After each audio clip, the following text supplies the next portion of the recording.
Good afternoon. On behalf of the Royal Aeronautical Society General Aviation Group, I'd like to welcome everyone, a large number from all around the world, who have signed in for this web lecture by Vertical Aerospace. Vertical Aerospace is a relatively new company in the burgeoning urban air mobility and eVTOL air taxi field.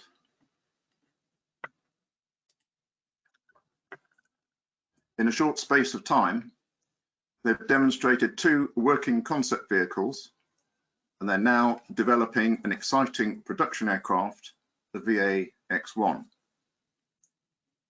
I'm delighted to introduce Dr. Sophie Robinson, Senior Flight Dynamics Engineer, and Tim Williams, Chief Engineer, to tell us all about their projects. This event will last about 1 hour, with time for questions towards the end. Sophie and Tim, over to you.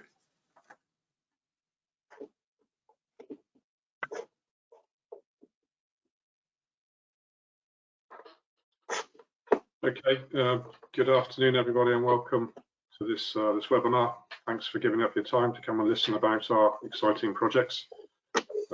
By way of introduction, and suddenly realising that I'm appearing rather chauvinistic. My name is Tim Williams. I'm the Chief Engineer here at Vertical.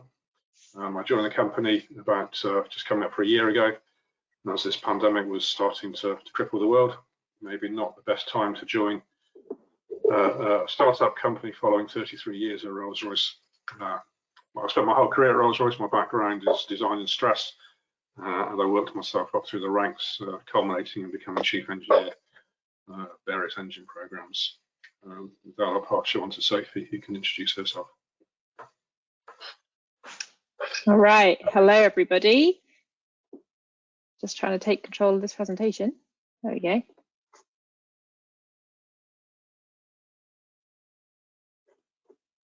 Not quite, oh, there we go. Okay, hello everybody. My name is Sophie. I am the Senior Flight Dynamics Engineer at Vertical Aerospace. Just to give a really quick kind of canter through what my background is, I completed a PhD in rotary wing simulation at the University of Liverpool in 2013, before moving on to join the flight physics team at Kinetic at Boscombe Down in the world of military test and evaluation. Spent a lot of time working in ship-air integration and a lot of time on military-grade cruisers, which is what you can see in that photo there.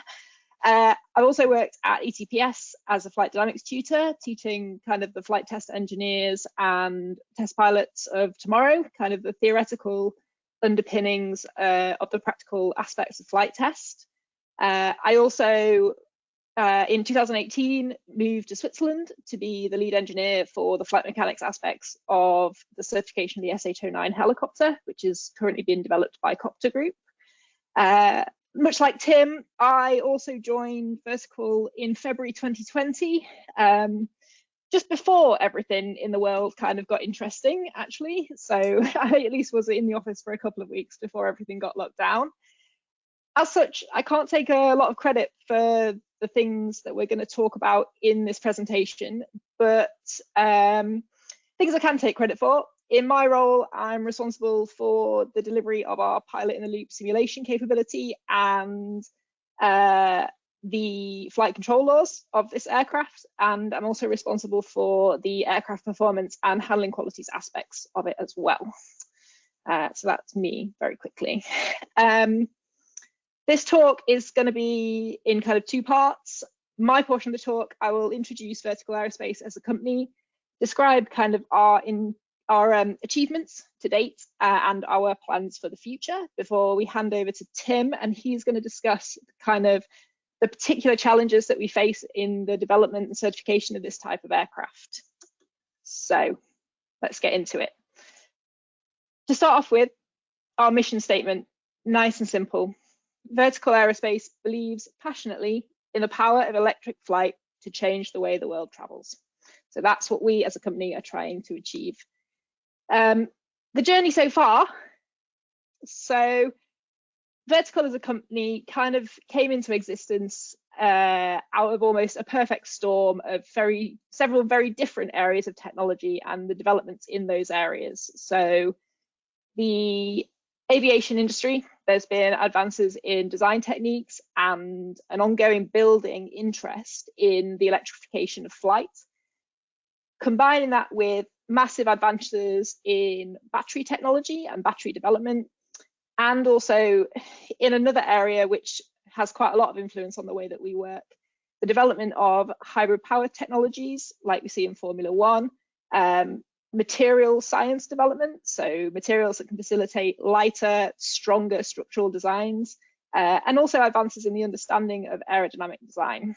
And these things are all happening as well within a climate of increasing concern about climate change, about carbon emissions, about air pollution, and the way that those things impact on our lives, on our health, and with an increasing concern over how we can create a sustainable world for all of us to live in the future. So our company was founded in 2016 by a gentleman named Stephen Fitzpatrick, which is a name that you'll be familiar with if you're a Formula One fan, because he was the former owner of Manor GP, or if you're interested in sustainable and green energy, because he's also the founder of OVO Energy, which might be the people who supply green energy to your house. So that's kind of where we started in 2016.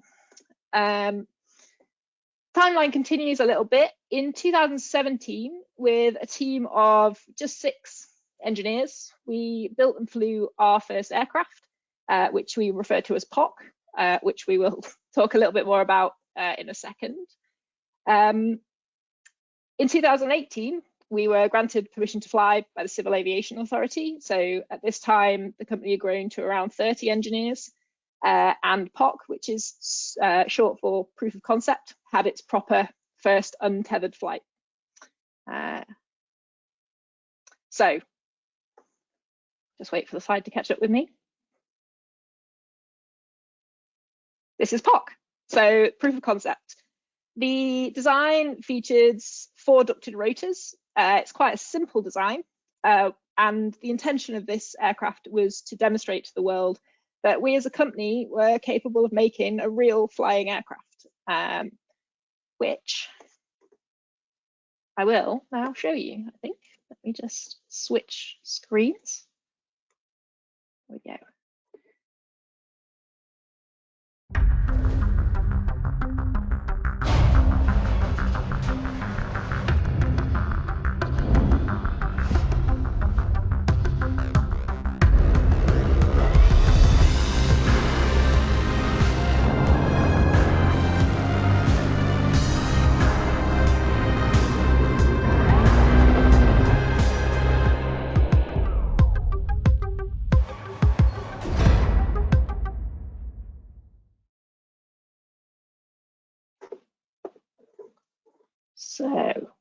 So that's POC.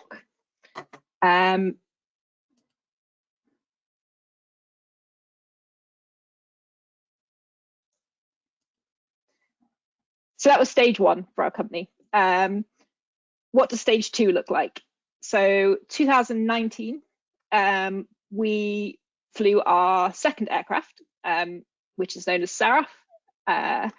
We also acquired a F1 consultancy firm called MGI, which is run by Mike Gascoigne, which is another name that, if any of you are Formula One fans, you'll inevitably be familiar with.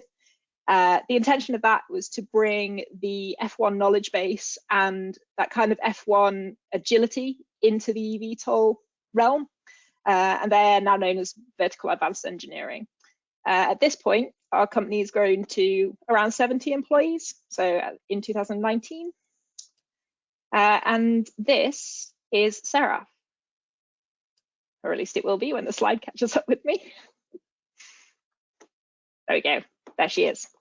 As you can see, quite a different design to POC. And the intention of this aircraft is that it was all about testing and integrating new technologies to progress us on our journey towards creating a certifiable product. So Seraph was able to carry a payload of up to 250 kilos at speeds of up to 80 kilometers per hour. You can also see that we've changed the design. So from ducted rotors to open coaxial lifting rotors, which introduces we've also introduced the ability to maintain flight in the event of a rotor loss, as well as kind of removing the interesting aerodynamic effects that can occur in ducted rotors as forward speed increases. We also began to design in other key redundancies in the events of failures, and so the ability to test those failures as well, building reliability and resilience, and introducing significant payload capabilities, as I mentioned before. Alongside this, we're also, as a company, developing our processes and design tools and capabilities within the company. Now, Seraph was first flown at Llanbedr in North Wales, those beautiful green fields.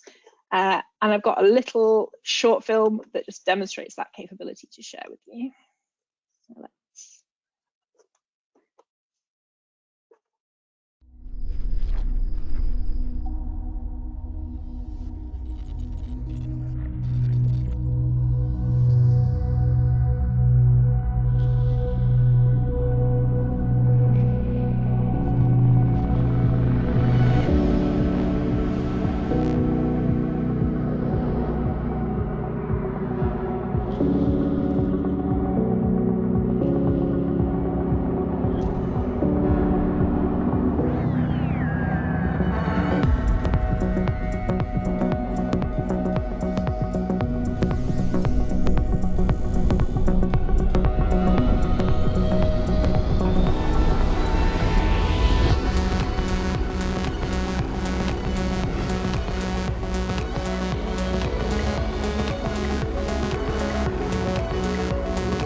So that's Seraph.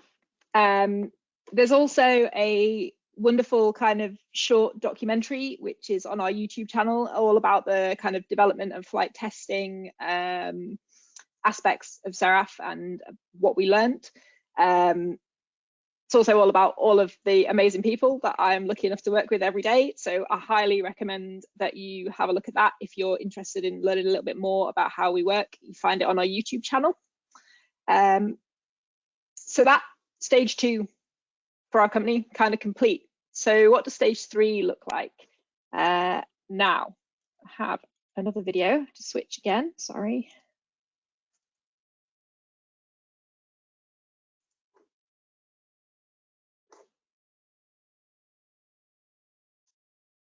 So this is VA1X. This is the design of our next prototype. The design was revealed in summer of 2020, so about 6 or 8 months ago now. The aircraft is designed to carry a pilot, 4 passengers and their luggage. It has 8 rotors, is capable of vertical takeoff and landing. In the cruise phase of flight, the front rotors tilt and the rear rotors stow to reduce drag. And as you can see, this is, again, an incremental step in the kind of design and development of our aircraft.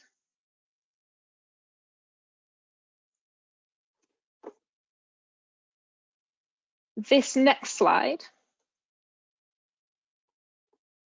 explains kind of some of what we refer to as the ConOps, so the concept of operations of this aircraft. It will be capable of flying 100 miles at a cruise speed of 150 miles an hour.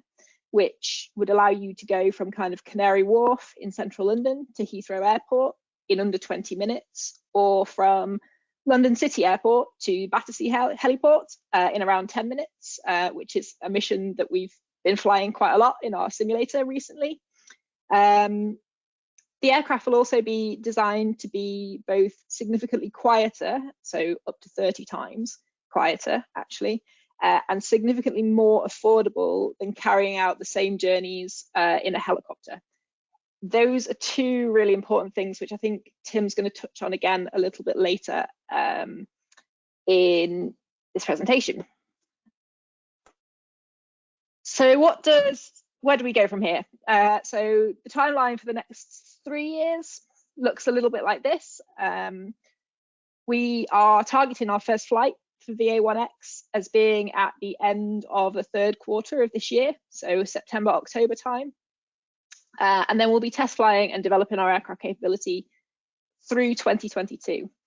Alongside this, we're also applying for our design and production approvals from the CAA in order to allow us to design and build aircraft in the future.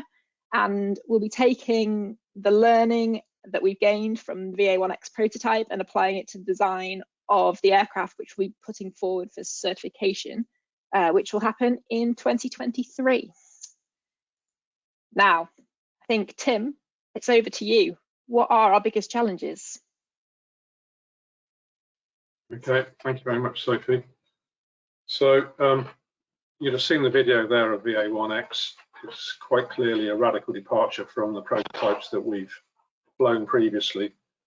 But it was always our ambition to move towards a winged aircraft concept. We recognised we would need to have that in order to get to meet the range and payload requirements that we need to really bring this aircraft to the market. We've spent a lot of time trying to really understand some of the novel technologies in this aircraft, and we spent probably the latter part of last year really focusing our design efforts on some of the really tricky things, like, do we have a viable tilt mechanism? Where's the best place to put our batteries? Can we really meet the weight targets? So we spent a lot of time putting some significant design effort into this program. What I'll do over the next couple of slides is to take you through some of what I think are our biggest challenges, not necessarily in the order of the technical challenge, but certainly starting with probably the one that keeps me awake at night the most frequently. So if we move on to the next slide, please, Sophie. Okay, so the biggest challenge I see that we have at the moment is batteries. So as Sophie mentioned earlier in the presentation, battery technology has come on leaps and bounds to a stage where we can really now start thinking about the electrification of flight and the capability for doing relatively small flights in a battery-powered aircraft. But nonetheless, you know, the batteries, today's batteries have considerably less usable energy than an equivalent amount of jet fuel. So we are really struggling with a weight problem on our batteries. To give you an indication, we'll be planning to take off on the prototype aircraft and latterly on the cert aircraft with somewhere between 3/4 to a ton of batteries. And clearly we don't have the benefits that you would have in a jet fuel powered aircraft, in that we have to land with that same weight of batteries. Using up energy doesn't actually decrease the weight of the battery, so we are at a bit of a disadvantage there. So just getting those, you know, just getting that massive batteries off the ground in the first place is a massive challenge for us. And we need to really consider where we distribute the weight of those batteries around the aircraft. Do you put them in the wings? Do you put them in the fuselage? Where's the, you know, clearly we have a potential issue around vibration of wings and the way the control system will respond. So we want to make our wings as stiff as possible. But then if you have the weight of the batteries into the wings, do you end up increasing the mass quite significantly? So there's a real delicate balance about where we distribute the weight around the aircraft. Clearly, power and energy requirements are quite significant as well. We need to ensure that we've got sufficient power to perform an emergency landing at the end of the flight. playing into the disadvantage that I spoke about earlier, in that the battery weight remains the same throughout the duration of the flight. But we also need to make sure that we have sufficient power sufficient power to get off the ground in the first place, as well as sufficient energy to give us the range that we need. Battery technology at the moment is giving us something in the order of 200 watt-hour per kilogram battery energy, and we really need to increase that quite significantly. We think we can probably get somewhere slightly north of that figure for our certification aircraft, but really, if you read the press and if you read the comments of the likes of Elon Musk, you know, we really need to be targeting energy levels in the order of 400 watt-hour per kilo to really make this this market take off. So there's still a long way to go in terms of getting power and energy requirements from the batteries sorted. Clearly, another concern that we have is the time it takes to recharge batteries. In order to make, and I'll come on to public perception and use cases a bit later, but in order to make this these aircraft viable in the market, they have to be able to operate those routes, as you've heard, from, say, Canary Wharf to Heathrow, pretty quickly, but also at a cost that's not too dissimilar to the cost of taking a traditional taxi or an Uber X. So we have to get pretty high utilization rates out of these aircraft to make them viable, which means that downtime has to be minimized. So recharge time for the batteries is incredibly important. So we're having to spend a lot of time to understand how we can effectively cool the batteries to allow us to recharge them quickly. Another requirement, of course, you know, when you think about an electric car, it's just an inconvenience if you run out of charge on the side of the motorway. If we run out of charge, it's a lot more hazardous. So we really need to start thinking very carefully about accurate state of charge indications. And so we're starting to push the boundaries and trying to understand how we can really accurately understand that and eke out every last bit of power from the battery. Furthermore, certification. I mean, it's these things have to be capable of dropping from a considerable height. They have to be capable of not exploding in the event of a short circuit. Fire is clearly a hazard. So we're having to spend an awful lot of time and effort trying to understand the certification process for these batteries. I will talk about the regulatory field and the regulatory environments later, but you know, we've tried to be open. We had a very open and honest relationship with the EASA, who are clearly our regulator until the turn of this year. But we have performed a number of tests. We invited the EASA to come in and witness a drop test. So we dropped batteries from 15 meters and proved that they didn't explode. We've also done fairly significant fire tests on the batteries, again witnessed by EASA, where we played a naked flame onto the battery and showed that there was no propagation of fire, and we had a safe environment, which in the event of a real battery fire would allow us to land in a safe period of time. So there's all these things that we really need to focus on in terms of batteries. As I say, it's probably the thing that keeps me awake at night, but it's also probably the thing that's getting the most attention in the company. And I'm confident that in time we'll have a good solution.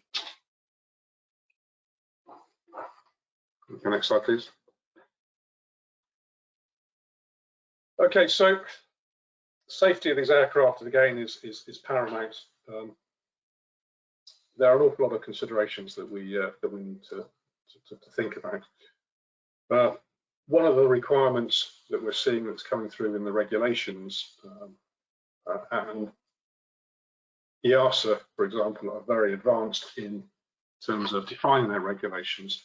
But one clear requirement is that a single failure should not cause a catastrophic outcome. The problem we face with our aircraft is a lot of architectural type considerations. We have on VA1X, we have 8 rotor blades, 4 tilting at the front, 4 fixed at the rear.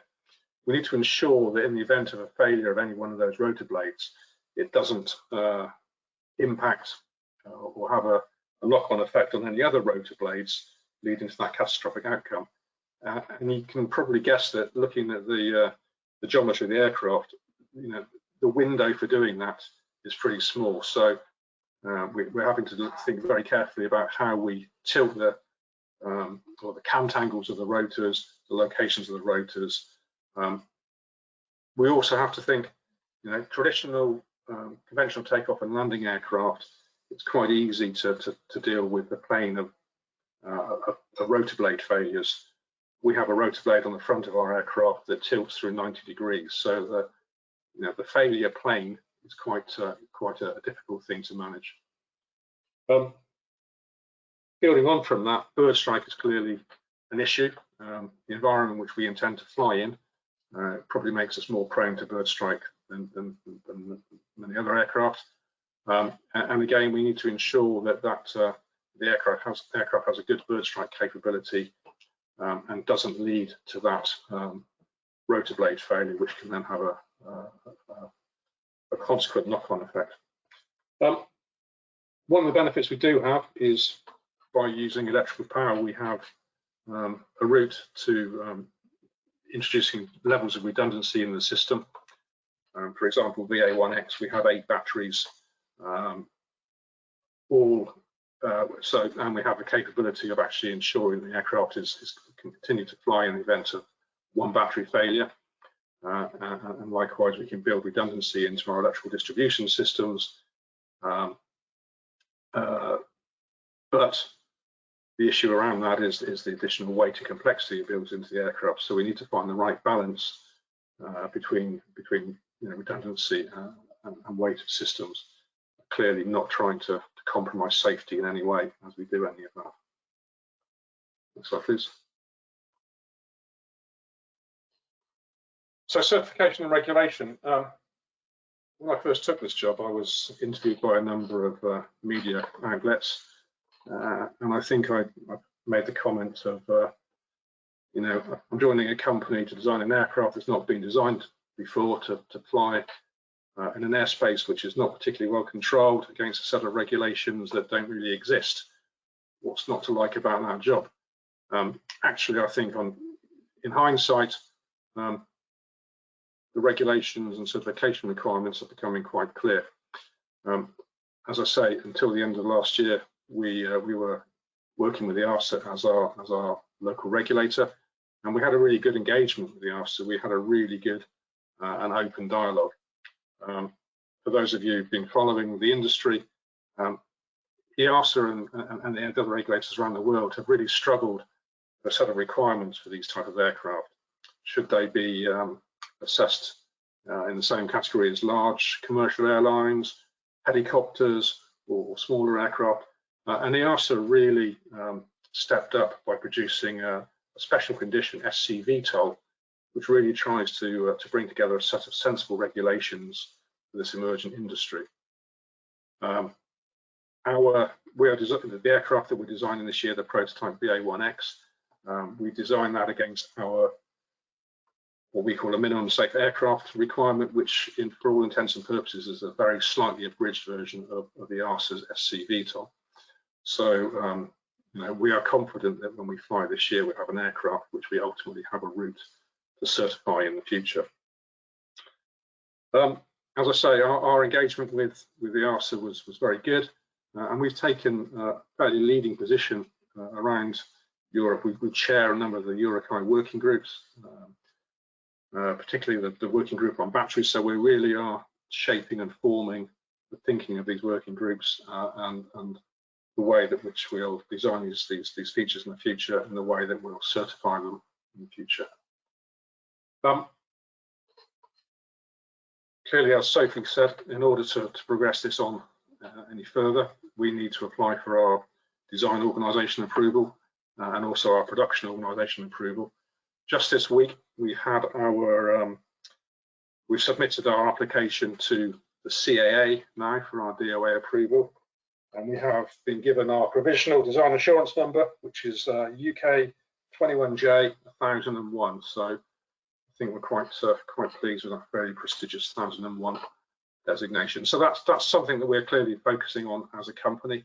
We're trying to put all of our procedures and processes in place as well as setting up our own internal design organisation to meet the requirements of the regulator. And we really look forward to engaging them, and we hope we had a really good start to our relationship with the CIA. We hope that it continues, and we build the rapport that we've previously enjoyed with the EASA.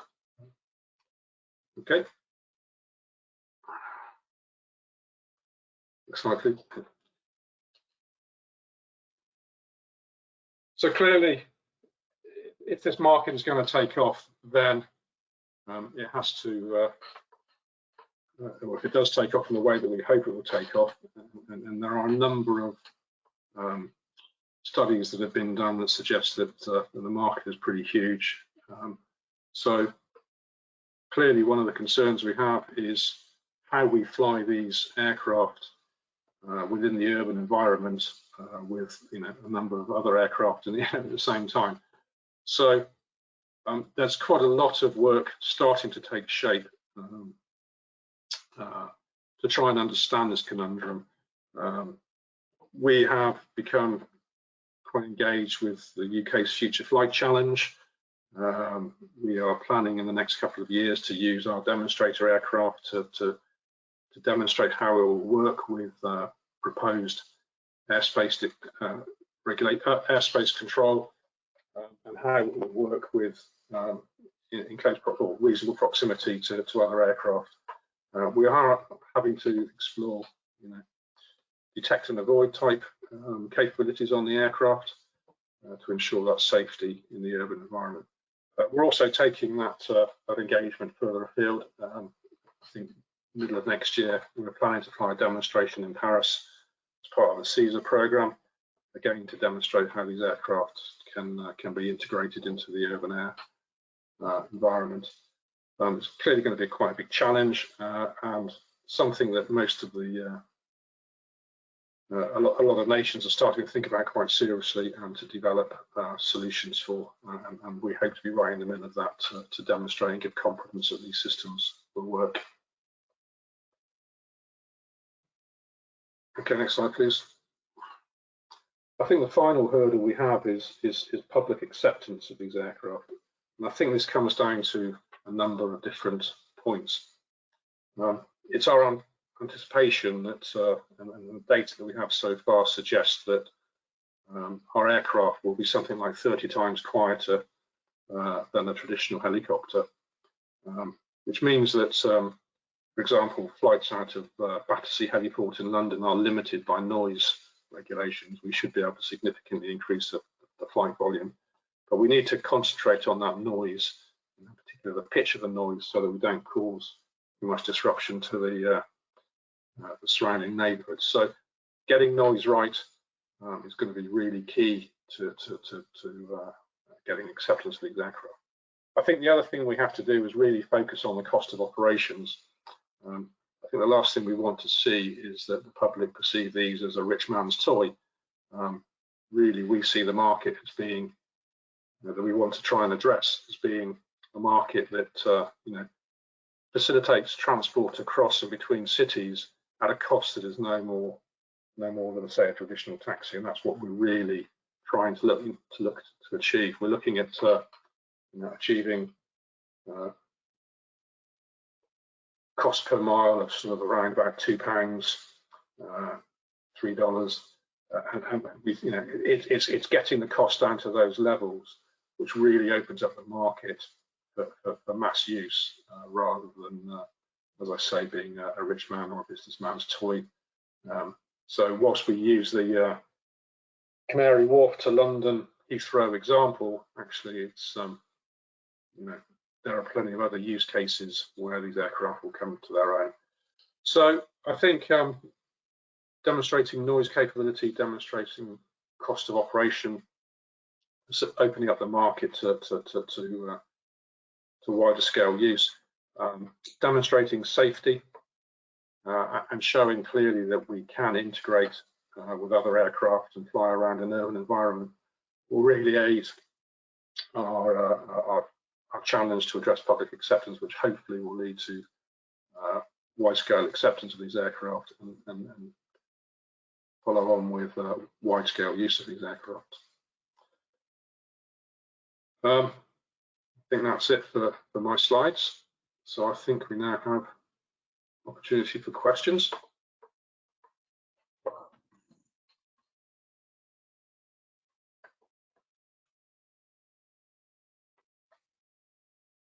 Again, thank you very much, Sophie and Tim. Fascinating. And that's reflected in the number of questions.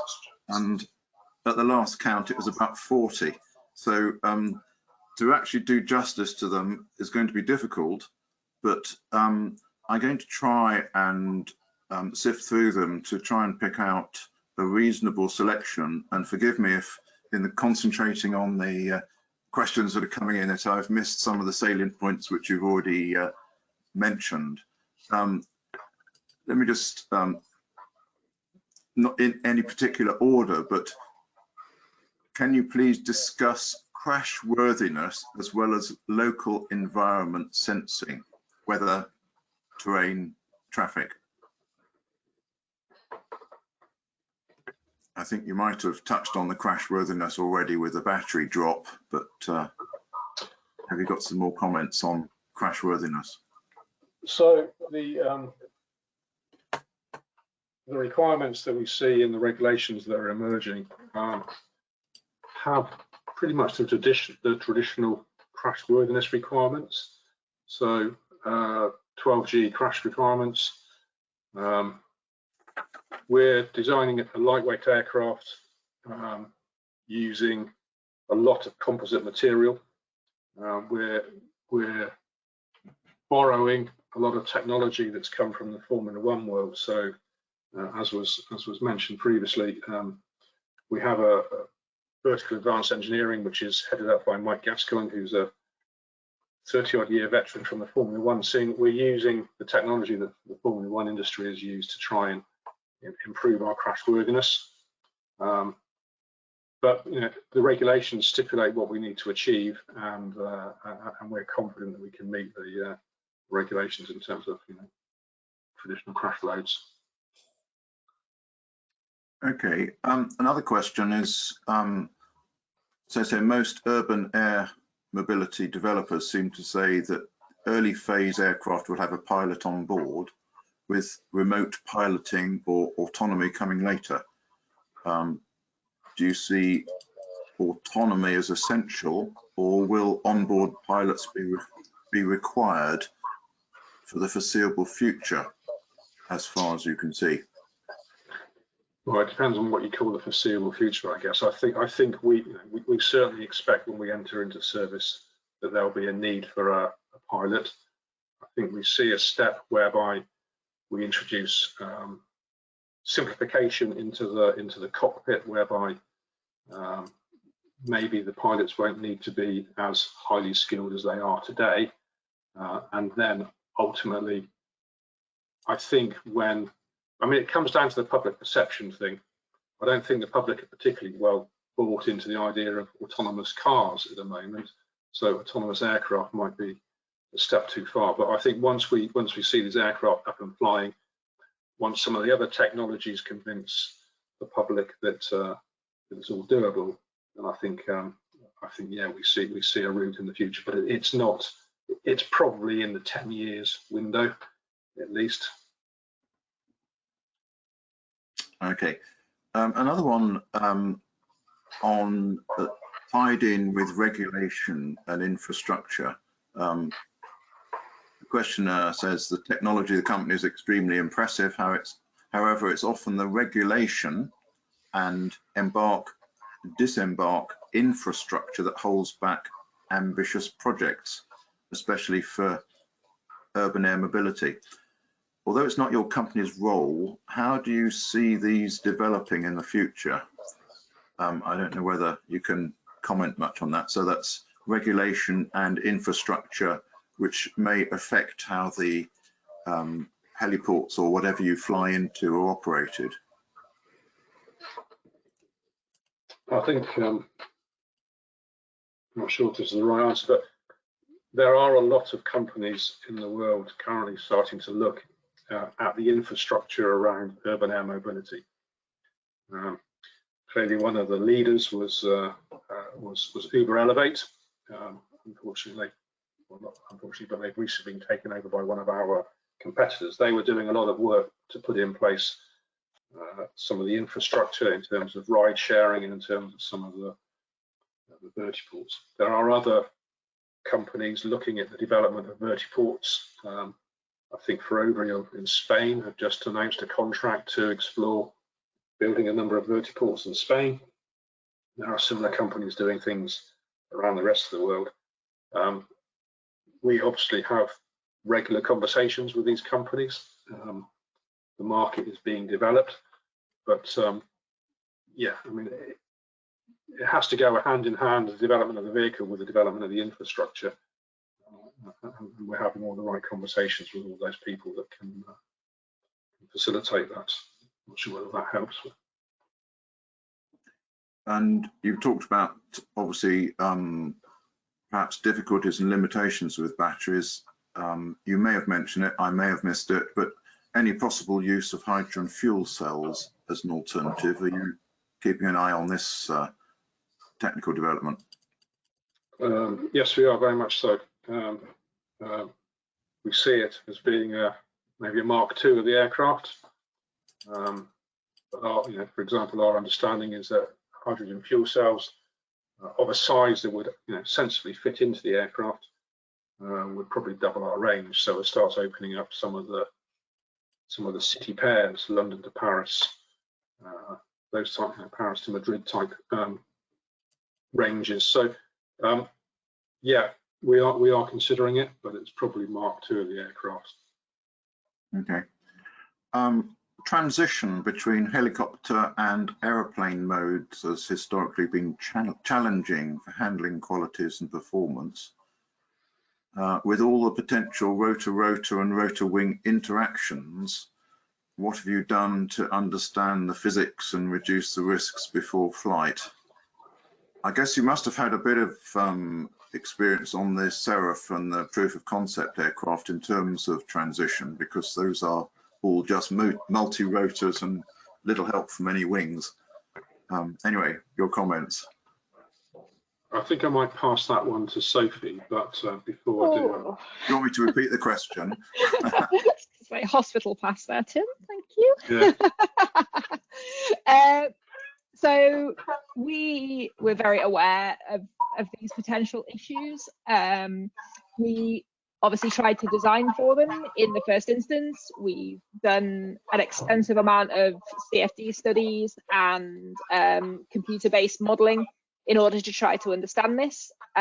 We've also literally just finished this week our first wind tunnel test campaign, which is all about classifying these kind of interactions and also the effect of those interactions on the systems of the aircraft. So how it reacts, how they interact with the motor, the EPU, those kind of things. So I think the answer to that question really is that we're doing everything that we can to reduce them and also everything that we can to characterize them before we get into flight test. We'll also be doing a really extensive campaign in the pilot in the loop simulator once and then kind of feeding the information from all of these different sources back to fully understand before we even get anywhere near attempting a transition in the aircraft for real.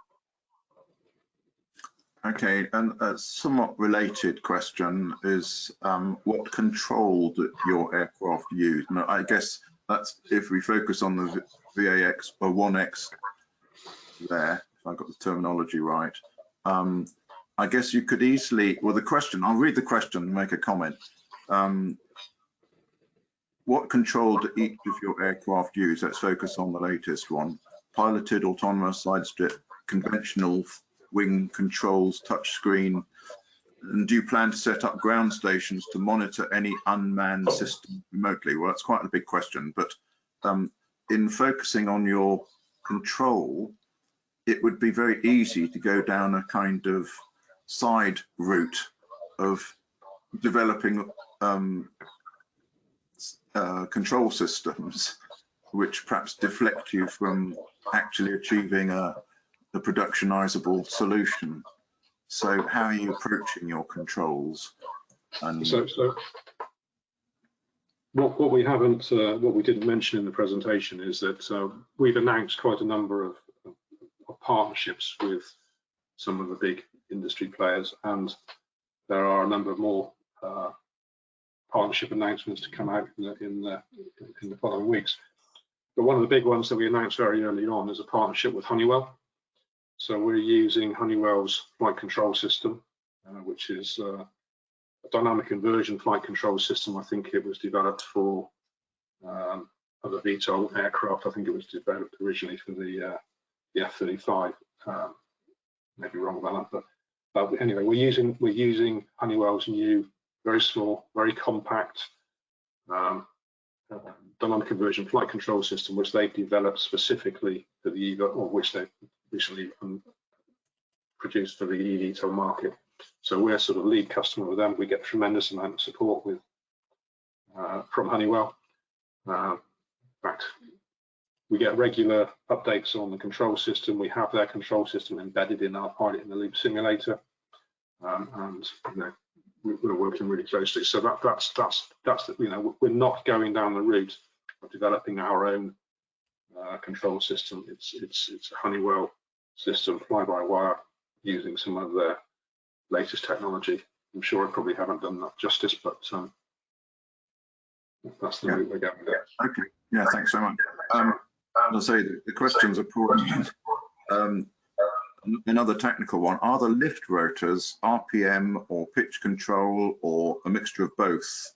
And a similar one is, tilt rotors are prone to whirl flutter problems.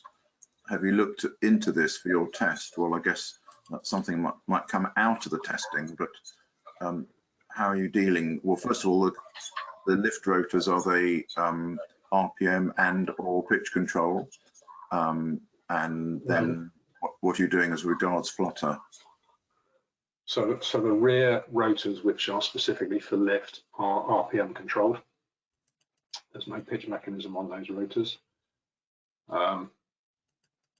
When we fly the demonstrator aircraft, they'll be flown in a fixed configuration, but ultimately we want to introduce a park and stow system so that they are aligned with the aircraft to minimize drag.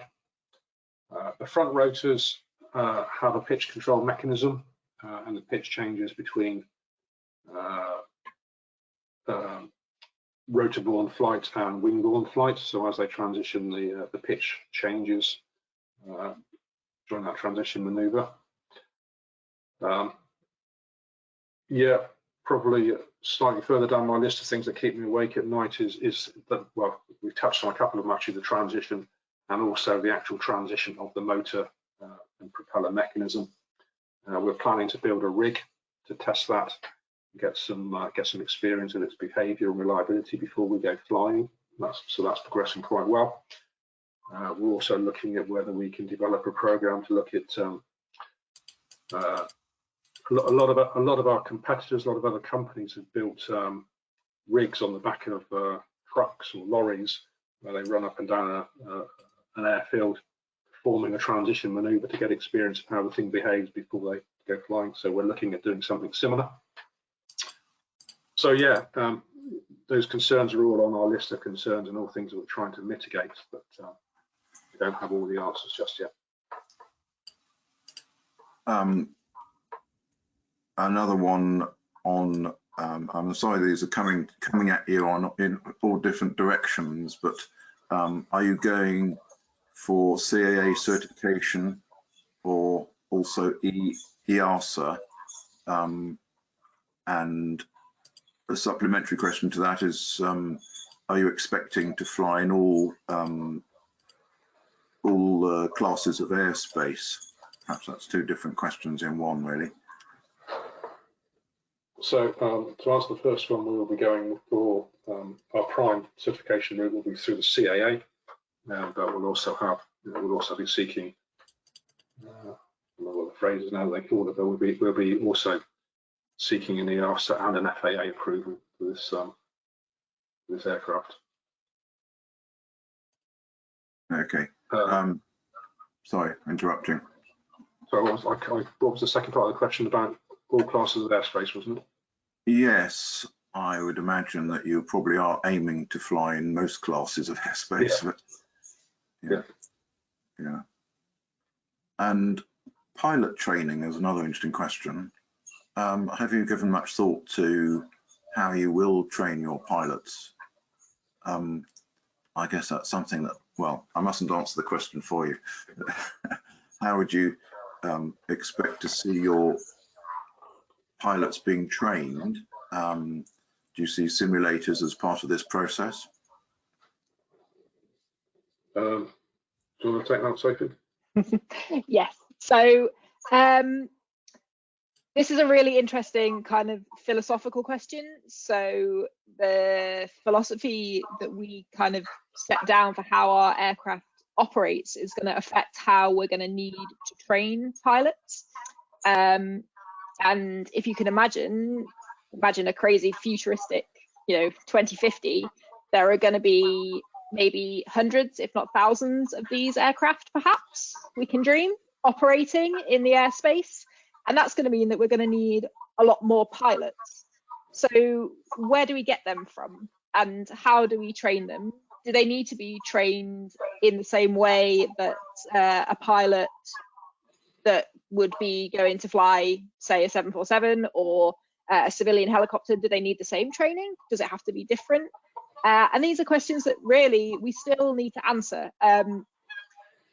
One of the ways that we're trying to reduce the training burden is by applying kind of the simplified vehicle operations theology to the design of our aircraft. So making it as simple as possible for the pilot to operate and control the vehicle, which will hopefully reduce the training burden in turn. Obviously, as you said, simulators will be a massive part of that.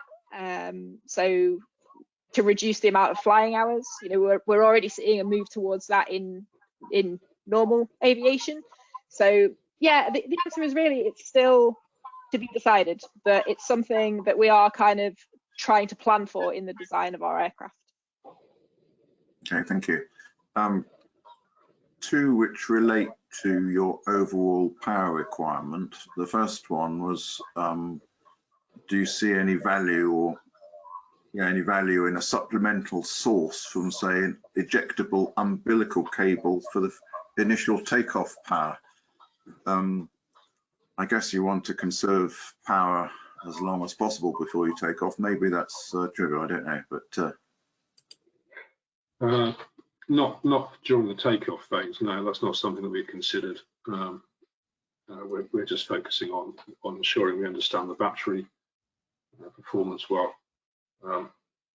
I would add, rather comically, my other worry on a daily basis is about the weight of the aircraft, so I have suggested filling the thing with helium to try and help.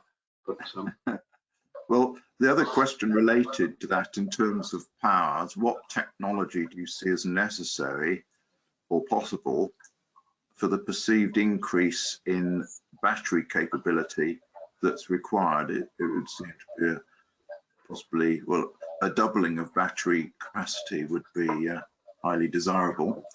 What do you see as possible and waiting? Well, we in terms of building the battery packs that we're currently using, we're taking standard cells that are available on the market, typically cells that are being used by the automotive industry.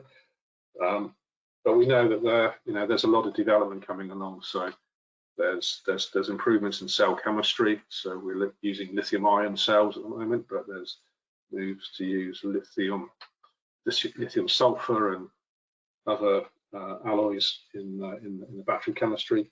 We also know that solid-state batteries are potentially coming along, and there's a lot of technology development. I'm not sure about the clarity of the route to certification, but there's a lot of pack-type cell development happening, which maybe has a place in the future once we can develop the safety argument. So there's a lot happening in the battery world. We're really focusing on using what's available and really squeezing the best out of the batteries that we can get our hands on, and trying to minimise the additional weight that we have to put in our packs for all the other requirements we have, such as cooling and. Yes, a couple relating to noise, and you've already mentioned a reduction in noise perception relative to helicopters. Was this something that you actually measured on the proof of concept and the Seraph? Yeah, we did measure noise on Seraph. It probably wasn't as quiet as we'd hoped it would be. We've done a lot of noise prediction. There are CFD based or CFD type noise prediction tools that we've been able to use. There's been quite a lot of other work in the industry that's available, open source, that we've made reference to. So we do have quite a comprehensive program to validate the noise of the aircraft, but I think the thinking is that 30 times quieter should be achievable. Yeah, and related to that, you probably can't say much about this. Are you considering the impact of noise on wildlife? Well, I haven't been. Perhaps you want more to make sure the birds don't conflict with your rotors. Yeah, no. I guess one of the a good point for validation on this noise topic. One of our competitors, I was at a Vertical Flight Society seminar a couple of weeks back, and one of our competitors was on the panel with me, and he was talking about how they'd flown their aircraft. And one of the validation points that he offered is that they actually flew their aircraft, which is not too dissimilar in terms of configuration to ours. They flew it across a field of deer, and the deer barely moved nor looked up. So I think that sort of starts to validate the noise thought process, and clearly didn't disrupt that wildlife. But yeah, of course, there is a bird strike issue that we need to be acutely aware of, as I mentioned earlier. Do you think as far as the bird strike is concerned, that they're going to be, your rotors will be rather more robust, for instance, than fans in jet engines? Well, one would hope so. They are made of composites, so they do have a level of, their impact damage capability needs to be understood. We're planning a pretty comprehensive package of work to understand that, using some of the techniques from the jet engine industry, as well as a series of rig tests to try and validate the capabilities of our blades. Okay, and another one, could you comment on the availability of takeoff landing ports for VTOL vehicles in the UK in particular, and Europe in general? Is there more work going on that? How many, what are you expecting in terms of a proliferation of VTOL ports or something like that? Yeah, as I think I meant, as per my previous answer, there's a lot of companies starting to look at that infrastructure, and the term people are using is vertiports. So rather than heliports, they're vertiports. I think there are people looking at repurposing of certain buildings. So, for example, the top floor of a multi-story car park could quite easily be turned into a vertiport. There are people looking at developing, bespoke systems, bespoke buildings and solutions. Yeah, I mean, I think it's still a few years away before that infrastructure gets put in place. We're planning to certify our aircraft in 2024. I probably don't think the infrastructure is going to be in place until maybe 2026, 2027, maybe even a bit later. So I can see these aircraft potentially being used for, another use case might be, for example, say flying from somewhere like Oxford into Battersea Heliport. So rather than flying around the city, actually flying from a rural area into the city. I don't know how it's going to pan out, but there's lots of people starting to think about these, the infrastructure and the solutions that would be needed. And it'd be interesting to see whether the VA1X, which is primarily, or looks as if it's designed for passengers, whether in fact it might find even possibly a more popular use for carrying goods instead. It might happen. Yep. We've had conversations with, it has a payload of around about 450 kilos, so take off 100 kilos for a pilot and his equipment, so you've got 350 plus kilos of payload on the aircraft as it stands at the moment. So yeah, transferring goods, also potentially has a use for transferring medical emergencies from one hospital. Most hospitals have a helipad, so use case there, hospitals transfer patients, potentially. I think I need to.